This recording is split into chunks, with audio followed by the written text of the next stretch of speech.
Justice Scalia used to have a saying. It was revel in the gridlock or enjoy the gridlock. And his whole point was that government isn't well at doing things, so it's best when everybody's at each other's throats. I really get bent out of shape when I hear these people that are like, this is what we need to accomplish, and our Congress needs to be working hard to accomplish this, and what are they doing? Anything that they do is going to fall apart because that's the way government's designed. It's not efficient, it's not designed for efficiency. Bureaucracy and administration is designed for efficiency, and look how terrible that stuff is. So pretty much I've got two benchmarks that I measure when I vote on anything, and that's one, does it give people more liberty or less liberty?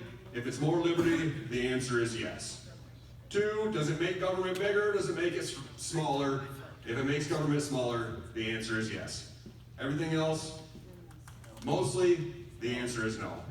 So I'm excited to be running again. I ran in 2020. Things really didn't work out, but that's all right. You know, Lincoln lost election, Nixon lost elections, even Obama lost elections. So what you do is you keep at it. I always say you can't stop people who won't stop. And when I look around the room, I see a lot of people that won't stop.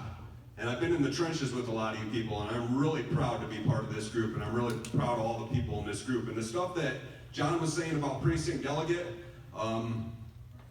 spot on, everything. Government is strongest at the local level, and it should get a little less strong and a little less rule savvy as you get up to the top of the fence. Now, of course, the pyramid's flipped upside down nowadays because people in Lansing, and present company excluded, of course, people in Lansing and people in DC, they like to centralize power. So, and when you're Lansing and when you're DC, you have endless resources. So these people are just nearly impossible to stop. So the way we do it is we take control of our local governments. We take control of our school boards. We take control of the party at the precinct delegate level. And if you want to know how important precinct delegates are, I will tell you the last time that I heard Mike Shirkey speak was at a local Republican Party meeting, not ours, and he said, I will never again take for granted what a precinct delegate does. So that's all you need to know if you want to run for precinct delegate. So my campaign platform is essentially a series of bills to restore authority and autonomy back to the local level. Because as a local official myself, I can tell you that 90% of the issues that we run into locally happen because of some sort of state mandate, some sort of state rule, some sort of alphabet agency's codes or standards, which aren't laws. They don't come from the legislature. They're cooked up in some administrative meeting by people who are wholly unaccountable to you. So the most important thing that I think to do is to restore autonomy back to local boards of government. That means city councils, that means township boards, that means county commissions, that means school boards, places where parents, places where families are the people that are making the decision, not bureaucrats in Lansing or DC. The other thing that I'm really concerned about are, and John would know a lot more about this than I do, are these green energy initiatives and mandates that are coming from Lansing. I'll tell you what, one thing that I will say about the Democrats is they know how to use power. I mean, we had supermajority in this state for almost a decade, and we accomplished very little.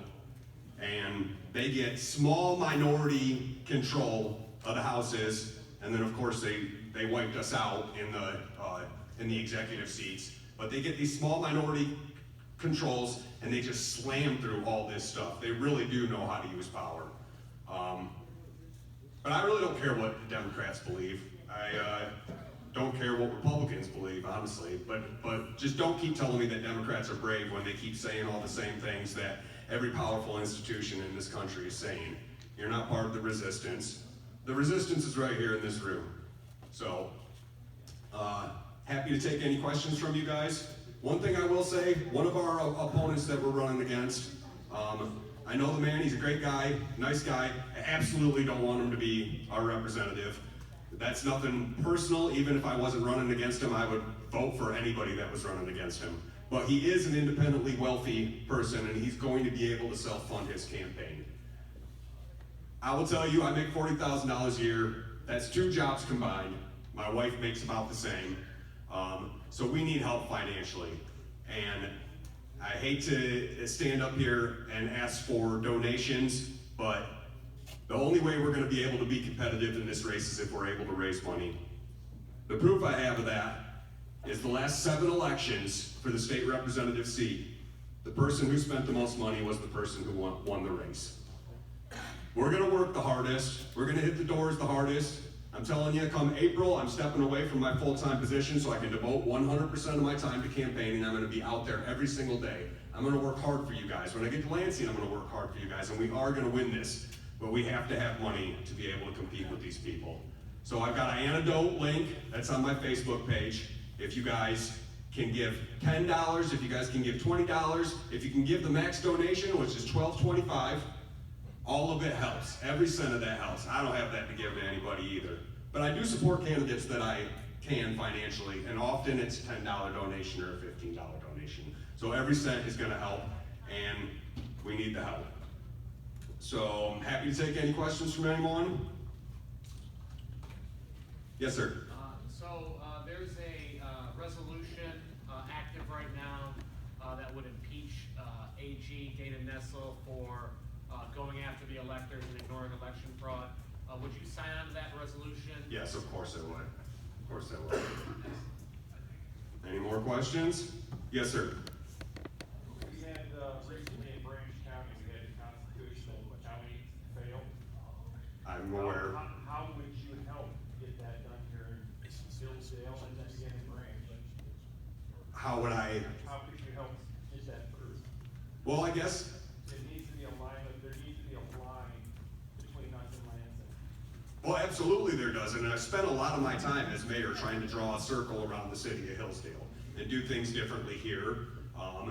And like I said, when you go back to local autonomy and local authority, there's a reason for that. It's because Hillsdale is different than other places. Branch County is different than other places. Branch County and Hillsdale are very similar to each other, so that's a good thing. But there's a fundamental contradiction between saying that you want local authorities to be able to do what they want to do, and then saying that as a legislator in Lansing, you're going to step into your local offices and force them to do something. I would absolutely support it. I would vocally support it. I would call friends and tell them to support it. I would call the county commissioners myself and tell them, you took an oath to the Constitution. There's nothing wrong with reaffirming that. That's probably where I would leave it, though. You wouldn't help organize anything? Organize it? Well, As a resident of the... Help organize it, Well, by going to your different communities, okay, within your jurisdiction, would you talk to those people and say, hey, we need to organize to go do this, and force them to do that? Sure, I'd do that right now, just as a resident of my city. If that was something that was happening in my city, I'd be happy to go door to door. I do it all the time. Talk to all my friends and neighbors, so absolutely. Sure. Yes, sir? You had your hand up before. Okay. Any more questions? Oh, you guys are an easy crowd. Yes, ma'am. So if you win state representative, who's gonna be mayor? So Will Morrissey would become mayor. He's mayor pro tem. So Will would be mayor until the next regularly scheduled election, which would be whenever city council wanted to set it. We don't run our own elections anymore in the city of Hillsdale. We do that as a cost-saving measure, so we always try to piggyback on another election. But I think the school millage would be coming up the next year, so Will would be probably mayor for 8 months, up until August of the following year, or November of the following year. If you guys know Will, he's a pretty decent fella. He was a professor of politics up at the college. He's been my mayor pro tem the entire time that I've been mayor, so we could do much worse than Will. He's a lot wiser than I am. I wouldn't, he's a little less of a troublemaker, but he's a good fella. I feel like mostly Hillsdale's in good hands. We have a pretty solid council right now. But the fact of the matter is I'm termed out. This is my last term. So yeah, I heard this a lot the last time I ran for state rep, is that people, well, I don't want to vote for you because I don't want to lose you as mayor. Well, my time as mayor is coming to an end. I'm on my last term, and then I'm termed out. We have term limits in the city of Hillsdale, so it is what it is. And I love being mayor, I really do. And I've used our city charter, which consequently is basically the constitution for the city. I've used the city charter to restore a lot of the authority back to elected officials that they didn't have before. Because I can tell you, when I got on council, 13, 14 years ago now, the administration ran everything. The Board of Public Utilities, which is the power company that is owned by Hillsdale, was completely separate from the city of Hillsdale. Me and a couple other council members said the city of Hillsdale owns that, the people of Hillsdale owns that. Now every cent that's spent at the Board of Public Utilities has to come to city council and be approved there. They had their own board, appointed board, that were making all the decisions. These are big decisions with big dollars, more than the city has. So I feel like I've done a lot to restore authority back to the elected officials in the city of Hillsdale. It's not there 100%. When you have a council manager form of government, you're always gonna have, there's always gonna be a little pressure between the administration and the council people. And if you look at Jonesville, who just fired a police chief that the community loved, completely 100% under the city manager's direction, you can see the sort of trouble that you can get in. Yeah, it was the fire chief, Dean Adair. Did I say police chief? John? Can you explain why they tore down our electrical plant in Litchfield? I mean, that was a beautiful plant. That was a lovely plant, and the city of Hillsdale owned a piece of that. Barack Obama coal Why regulations. don't we just tell them to go screw themselves? I mean, that's our plant. Well, at least shut it down, and when we get Trump in, we can start it up again. Yeah. Because there's no such thing as climate change, but right on. Well, I would agree with you on that. I don't know, I wasn't mayor when they started that, all that, but the Endicott plant in Litchfield was a huge job provider. It was a huge energy provider. It's another thing we've been doing at the city of Hillsdale is trying to get our own power generation back, and we are working on that. And we have several generators that we've purchased. Right now, if the grid was to go down, we can power the city of Hillsdale for quite a while. We still got the old diesels running out at the lake. Yes. So. Yes. We did that back when everything went down in the eastern part of the United States. We fired that up and we kept things going, which was great. Yeah, yeah. Well, energy independence is extremely important. And the road that we're going down in Michigan right now with these green energy mandates, they're absolutely insane. They are crazy. Well, that's gonna end. One thing that I can tell you off the top of my head is that we've done a lot of road work in the city of Hillsdale. Everybody knows that. A huge part of the funding, like 70% of the funding that we use for road work comes from the gas tax.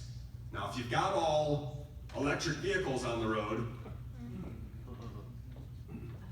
and we're talking about a governor that's promising to fix the damn roads, and on her other hand is cutting the throat of the functions that we use to fix roads. So we're in trouble with that green energy stuff. We really are, and it needs to be repealed immediately before it starts going into effect. Yes. Explain what a state rep does. What would your job be in Lansing? Is it in Lansing? Yes, it's in Lansing. Okay. Well, it's the House of Representatives, so it's basically, essentially, it's the same as Congress. Oh. So every district has a representative. That person is the representative, in this case, it's the Branch County, Hillsdale County, and the City of Hudson. That person represents that district in the House of Representatives. What the House of Representatives does is spend your money. That's what they do. They have the power of the purse. Mark. Give the people your education, your background. You did some internship, I believe, that was notable. Sure. Well, my background was as a carpenter for a long time. I decided to go back to school when I was in my late 20s. Went back to Jackson College. I got a degree in law enforcement. I thought maybe I'd be a police officer. Got 3/4 of the way through that and said, no, there's no way I want to be a police officer. So I got a scholarship to Hillsdale College.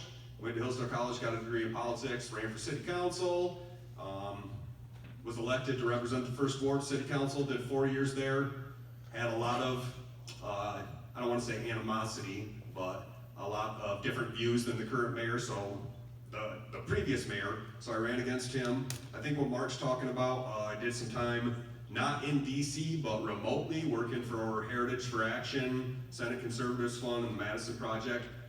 And that was just, they were DC conservative think tanks. Madison Project's where I did most of my work for, that was Congressman Jim Ryan. I don't know, some of the older people might remember, Jim Ryan was a huge Olympic track star, and I think he was the first person in the United States, high schooler, to run the mile in under 4 minutes. So Jim was representing Kansas. He was a he was a congressman from Kansas, and he was through the second Bush era, he was consistently voted the most conservative member of the House of Representatives. So I worked for Jim. So we did a lot of good things, and I'm proud of that work. Russ? If you win State House of Representative, would you be willing to join the Freedom Caucus? I would hope the Freedom Caucus I would got have part me. two. Yes. I knew that would be the answer. Part two, do you think your opponent would even remotely consider being a member of the Freedom Caucus? Would you know? No, I don't. I think my opponent is going to. I think he's a perfect candidate for the establishment in Lansing. He's got a lot of money, brings a lot of money to the table, and he's going to go along with whatever leadership says. That's not my style. As you guys know, often on city council, I am the lone no vote. If I'm not the lone no vote, I'm one of 2 no votes. So. The other candidate is Brett Leininger, your sister. Yeah. Yeah, Brett Leininger, the one that's suing a sister, is running for District 3. That would be the other candidate. I don't know that much about her. I know that she was involved with Moms for Liberty, which I think is a great thing. So I like that. But yeah. Any more questions? Yes, sir.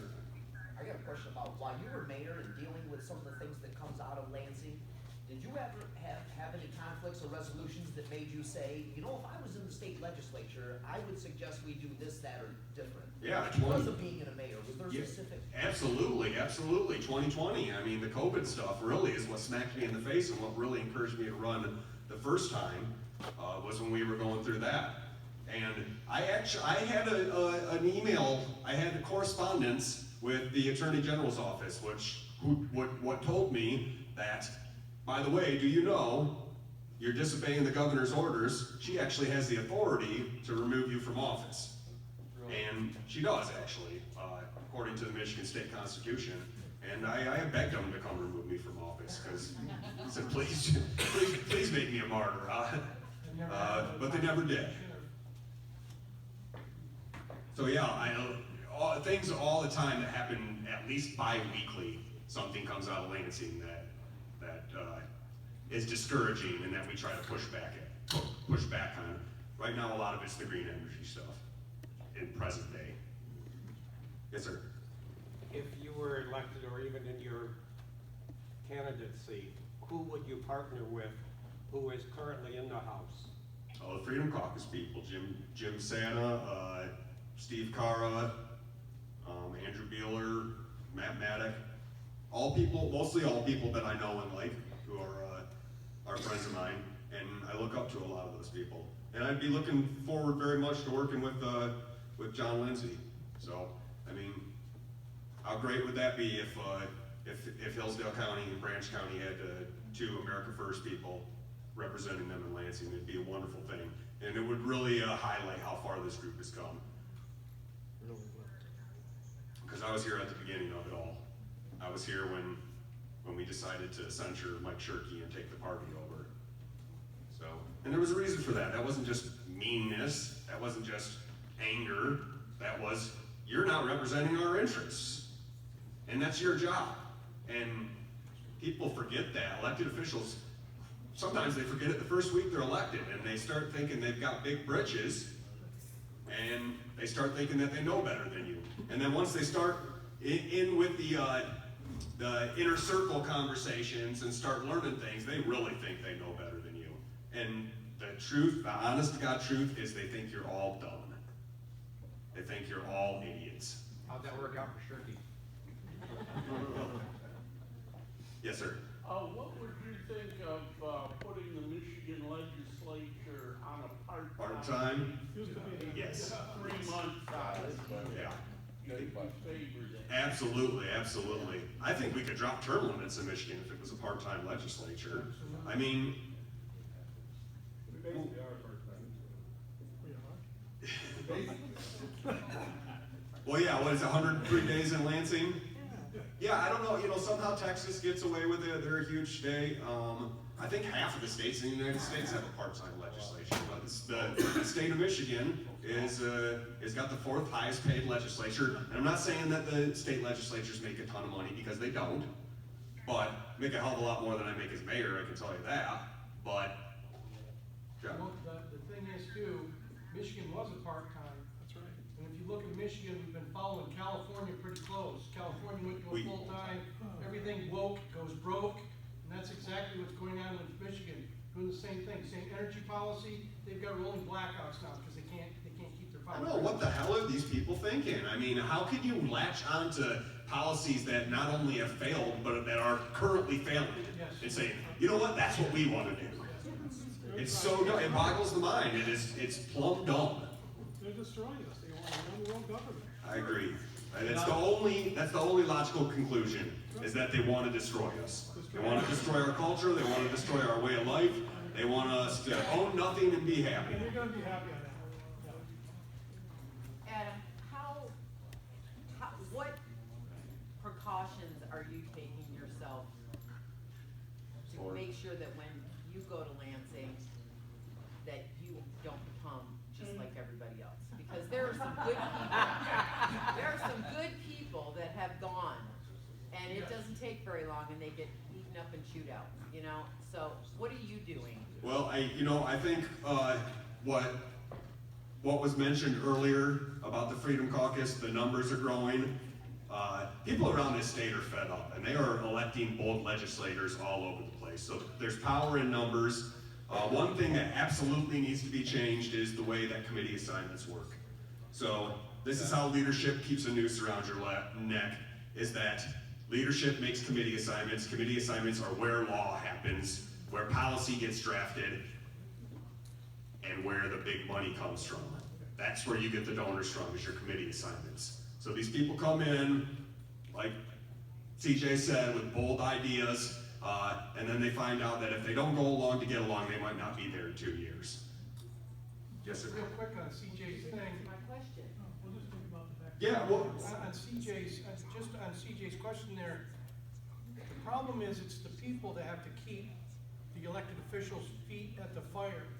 If we don't see them, it's hard for us to do that. If he commits to come here, he's done his half of it, the other half is on us, to keep his feet on the fire. That's our job. yeah, you see what the Freedom Caucus is doing in DC. Right? I mean, they ousted a speaker, a handful of people. So the numbers are growing, the numbers are there. I mean, I'm gonna give him the most. I'm not talking from a political standpoint, I'm talking from a personal standpoint. Because you go in there with some great ideas, with motivation, and they get chewed up. It's my job. They get corrupted. That's my Yes, job, and they get CJ. corrupted. I mean, what are you gonna do for yourself personally to try to prevent, knowing that going in? Well- It isn't even so much that you aren't gonna get, you got a lot of very strong people that will definitely hold your feet to the fire, but that doesn't help you as an individual. Sure. Well, I can tell you what, the biggest thing is that money is not a big motivator for me. I left an almost $100,000 a year job in Ohio to come work a $30,000 a year job, just so I could be in downtown Hillsdale, closer to my family, closer to the people that I represent. So I'm not saying that authority corrupts. It does. The nature of man is bad. That's true. So I'm not saying that I'm bulletproof, and I'm not saying that there's something special about me that puts me above, that makes me incorruptible. But I am saying that when you remove money from the equation as being a big motivator, then there's not a lot else that they can hold over your head. The other thing is, I'm not afraid for people to call me names, for people to be mad at me. I've been getting that for 10 years now. That's another thing that makes Republicans cowards, is that they don't want to be called names, and they don't want people to look at them cross-eyed. They don't want people gossiping about them on the internet or saying mean things about them. I don't care about all that stuff. I don't care about being called a Nazi. If somebody calls me a Nazi, I'm going to say, if I'm a Nazi, why isn't George Soros collaborating with me then? Steve? And I'd like to respond to her a little bit, if I could. Sure. Being the first year commissioner and being bombarded in different situations, the only thing that I have to rely on internally within myself is Jesus Christ. So I'm on my knees in the morning before commissioner meetings, and I'm thanking the Lord on the way out. Doesn't always go the way I'd like to see it, but it's always going to be God's way. And that's the only way I can get through it. And after a year of being in this position, I see so much waste and so much incredible energy spent against this group, and not necessarily just this group, but our entire motivation to get our country back. It's incredible. And if I didn't have Christ for me, I would have a real hard time. The stress level would be unbelievable. It is absolutely, Steve. It's your faith, and you know what? It's my kids. I got to go home and look my kids in the eye every night. And I think about it all the time when I'm looking at my kids, what sort of legacy I'm leaving behind, and what my kids are going to think about me, and if they're going to say, oh yeah, the old man was a slimy politician, or the old man was a coward. And I don't want that. You know, I want my kids to be proud of me, and I want to leave them something better than what was left behind for me, because the previous generation before us did not set us up well, guys. Any more questions? You're an exception to the rule, bud. You know, but we're on a slippery slope, and there's people fighting to reverse it. President Trump's fighting to reverse it, and look what they've done to that man. If you ever need inspiration to look to somebody, look to what they're doing to that man. And he just keeps on swinging. If you can't find inspiration from that, then I just don't know. Any more questions? I heard you. Yes, sir. Do you support Article 5 convention to amend the U.S. Constitution? I probably have to look at that. I probably have to think about that a little more. In some ways, yes. In other ways, when people aren't following the Constitution right now, amending it, we need to follow the Constitution that's in place. I see this all the time at the city level. Like, people want things like ethics codes and stuff like that. And it's like, who's going to enforce it? Who's going to tell you that you're being unethical? So, in principle, I do support Article 5, an Article 5 convention. But, I mean, this country and our elected officials, they haven't followed the Constitution in the past 100 years. And what's the consequences been? So, it's a complicated issue. It's a complicated question that I don't know how to answer right off the top of my head. Yes, sir. You really don't want to open the Constitution up because it'll destroy it. So keep it shut. You got to get back. But if they're not gonna follow the first 5 laws, how are they gonna follow the next 5 that you put on there to make them follow the first 5 laws? That's the principle of it. They're not gonna follow it anyway. Think about the back 40. Have away with them. There's no one today that has the brain of the founding body. You know, any attempt to go to a constitutional convention would be an absolute disaster. Yeah. I mean, that's a good answer. Our founding generation was brilliant. John?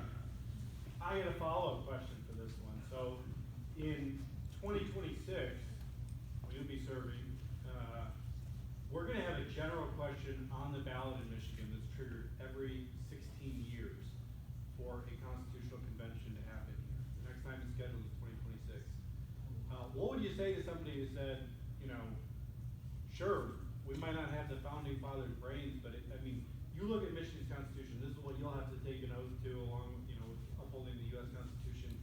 You look at it right now, my opinion is that Michigan's Constitution, this is a tension I have to serve under it, but it is an awful Constitution. Yes. I mean, it is so terrible. And, what do you think about doing a constitutional convention at the state level, trying to rewrite what we have right now? Or do you think there's an alternative, because I can't think of the last time that we had a positive constitutional amendment to Michigan's constitution. So what are the other options? What are we looking at?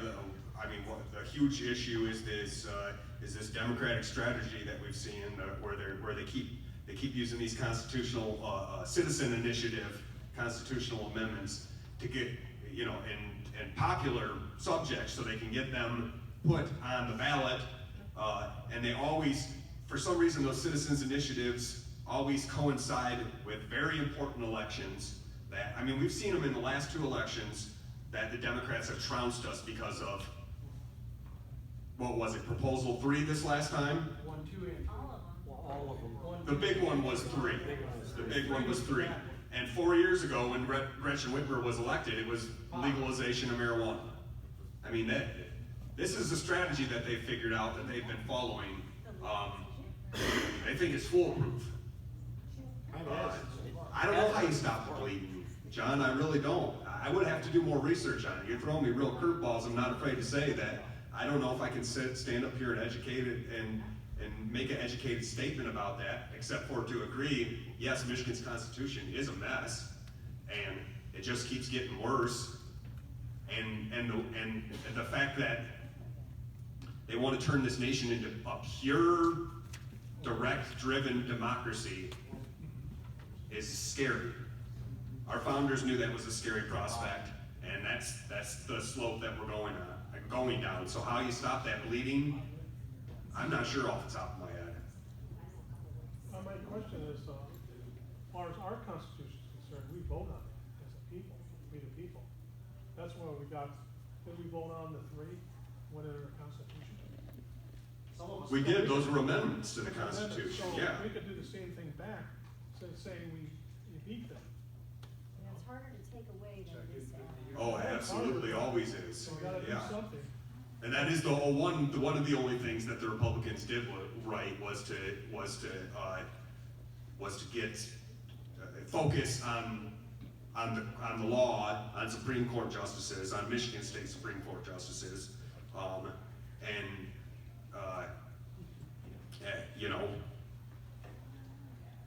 we've got a great U.S. Supreme Court right now, and I think that's one of the only things that's stopping us from sliding into total tyranny. They're not perfect, don't get me wrong, but we've got a good conservative majority on that court right now. One more question for Adam, and then we're gonna. One more question for me. Anybody? Not a curveball, something easy. John. If Pfizer donates $500, are you gonna send it back?